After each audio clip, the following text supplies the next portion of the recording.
Thank the gentleman. Chair now recognizes the gentlelady from New Jersey, Ms. Sherrill, for 5 minutes. Thank you, and thank you all for being here today and for all of your service to our country, not just now, but over many years.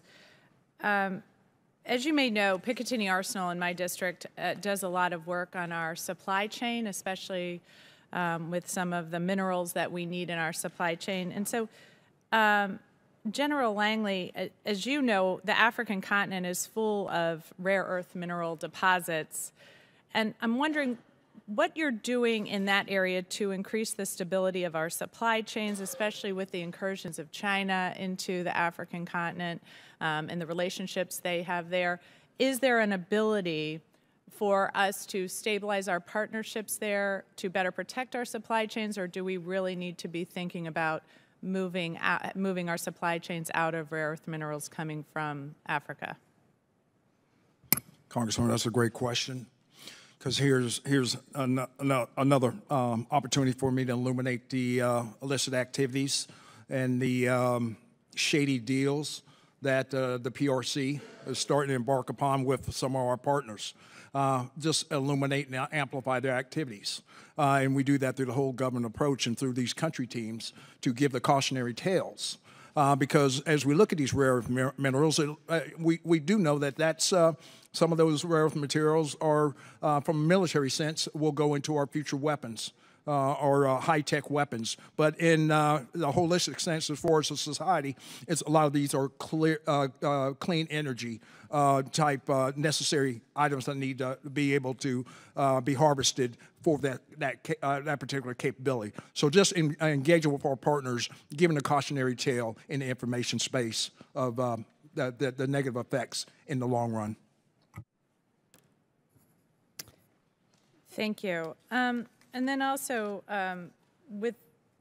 back to Picatinny Arsenal, we have the Joint Center of Excellence for Guns and Ammunition, and we're working on a new gun-based counter to small unmanned aircraft systems. I know there are different ways we are approaching unmanned systems, but General Kurilla, how would a gun-based system, which would potentially be cheaper and easier for partners, especially to train on, be beneficial to supporting your organization's efforts to combat threats to our allies in the region? Congresswoman, so counter-UAS systems, it's a layered defense, generally the gun-type systems, and we have them employed right now with our counter-rocket and mortar systems. A lot of our partners use a gun-type system. Ukraine uses gun-type systems. It's generally the last line of defense, just based on the range of the munitions of the guns that they use, where we're using the rockets or a missile that would go out and then do the interception or electronic warfare. But there is a need for a gun-type system as part of a layered defense.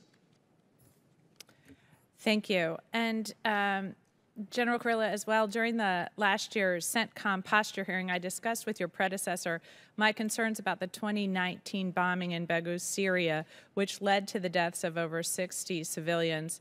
The FY23 NDAA authorized $25 million towards operationalizing Secretary Austin's Civilian Harm Mitigation and Response Action Plan.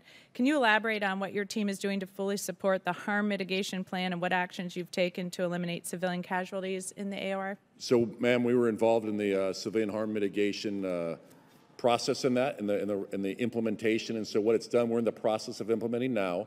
There'll be a center of excellence at OSD, and then we have been authorized individuals, both at the CENTCOM headquarters and each of our components, to hire experts on that. And do you need additional resources for that mission? I think those resources that were provided with that is what's going to help us in our ability to authorization to hire those individuals. Thank you, and I yield back.